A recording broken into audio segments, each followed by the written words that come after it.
नमस्कार, स्वागत है आपका बागेश्वर धाम फैन क्लब में। जी हाँ, आपको बता दें कि बागेश्वर धाम का दिव्य दरबार देहरादून के परेड ग्राउंड में लगा हुआ था और समापन हो चुका है। बागेश्वर धाम पंडित धीरेन्द्र के शास्त्री पहुंचे। कल जो है 4 तारीख को वहाँ लाखों की संख्या में जो है लोग पहुंचे थे, भक्त पहुंचे थे और भक्तों ने पूरे उत्साह पूर्वक बाबा जी का कथा सुना। दरबार का समय 4 बजे था, लेकिन बाबा का ट्रैफिक जाम की वजह से काफी लेट हो गया। जी हाँ, आपको बता दें कि बागेश्वर धाम सरकार की इस दिव्य दरबार में उत्तराखंड के मुख्यमंत्री पुष्कर सिंह धामी समेत राज्य के कई अन्य मंत्री भी मौजूद रहे। जी हाँ, देहरादून के पीठाधीश्वर, जी हाँ, वहीं देहरादून में पीठाधीश्वर श्री बागेश्वर धाम सरकार धीरेन्द्र की शास्त्री को परमार्थ निकेतन के अध्यक्ष स्वामी चिदानंद सरस्वती महाराज ने उपहार स्वरूप रुद्राक्ष का पौधा भेंट किया।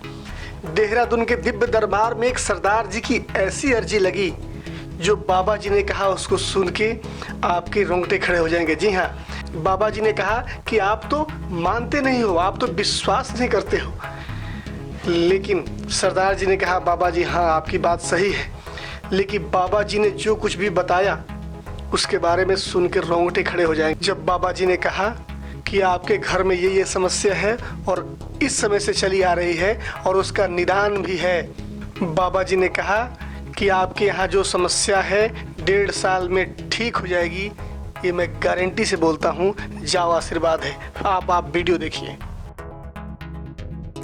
तो देहरादून में कहाँ रहते आप? जी, किशन नगर। क्या समाधान आप बालाजी से पाना चाहते हैं? सर, मेरी बेटी है, उसकी तबीयत 8-10 साल से खराब रहती है। अच्छा, क्या हो गया है ऐसा? कुछ ही मैं कभी कोई डिप्रेशन आता है या कोई बात नहीं, हम बताएंगे क्या कारण है, लेकिन आप तो इन सबको मानते नहीं। नहीं, मैं आपको मानता हूँ। अच्छा, हमें मानते। तो आप मानते हो कि कोई बिना बताए पहले से पर्चे पर लिख चुका हो कि आप क्या बोलने वाले हैं? नहीं, मैं नहीं मानता, लेकिन हाँ, आप वही हम कहने वाले। आपको मानता हूँ मैं। हनुमान जी को। जी, हनुमान। ठीक है, लाली का नाम क्या है? हरमीत कौर। हमने यहाँ से शुरू किया। पहला प्रश्न आपका, काम में रुकावट, क्या ये सही है? हाँ जी। आपने ये अर्जी लगाई, काम में रुकावट बनी, तनाव में है, बेटी को लेकर परेशान, 2014 से है, डिप्रेशन बना हुआ, पागलों जैसी हरकत है। 3 प्रश्न लेकर के आए हैं, डॉक्टरों में लाइलाज घोषित कर दिया है, रहस्य समझ में नहीं आ रहा है, टोटका विद्या का प्रयोग किया गया है और वह पूर्णतया ठीक 1.5 साल में हो जाएगी। जाओ, आशीर्वाद है। सीताराम। सीताराम। तो आपने किसी को दिखवाया नहीं? जी, डॉक्टरों को तो दिखाया था।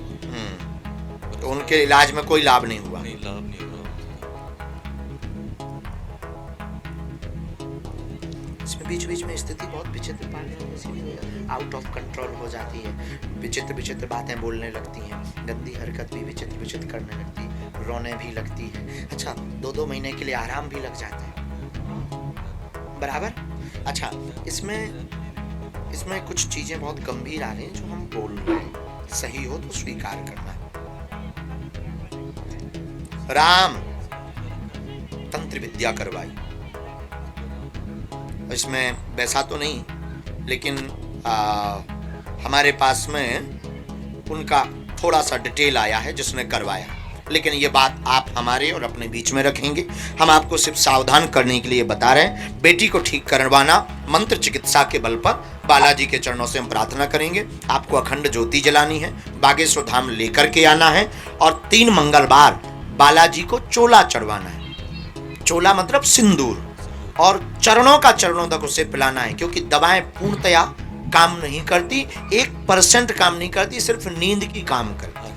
हमने जो डिटेल निकाला, जो जांच निकाली, मनोचिकित्सक भी हैरान है, मनोचिकित्सक की भी समझ में नहीं आ रहा, ब्रेन का भी कुछ इशू नहीं आ रहा है, सदमा भी उसको कुछ ऐसा लगा नहीं है, कुछ भी उसके साथ में ऐसा हुआ नहीं है, घर में भी कोई ऐसी कमी है नहीं है। तो हमने पूरी डिटेल निकालने के बाद में एक आदमी को पकड़ा जिसने इसकी फोटो किसी एक व्यक्ति को दी। उसके बारे में भी हम बताने को बाध्य हैं, लेकिन उससे कोई मतलब नहीं निकलना है और इससे उत्तर निकल आएगा। और लगभग ये है वो उसके, तुम्हारे नहीं, उसके। अति से ज्यादा ईर्ष्या अंदर ही अंदर, और जिंदगी बर्बाद करनी थी। पैसा भी उन्होंने लगभग 1 लाख खर्च किया इसमें। लेकिन जाओ, बाल बांका नहीं होगा और तुम्हारी बच्ची पूर्ण ठीक होगी। जय राम, जय श्री राम, जय सिया राम। बालाजी। इसी में हमने मंत्र लिखा। ये विधि आपको करनी है, बात को हमारे और अपने बीच में रखनी है, किसी को आपको बोलनी नहीं है, और जाओ, हमारी गारंटी बच्ची ठीक होगी।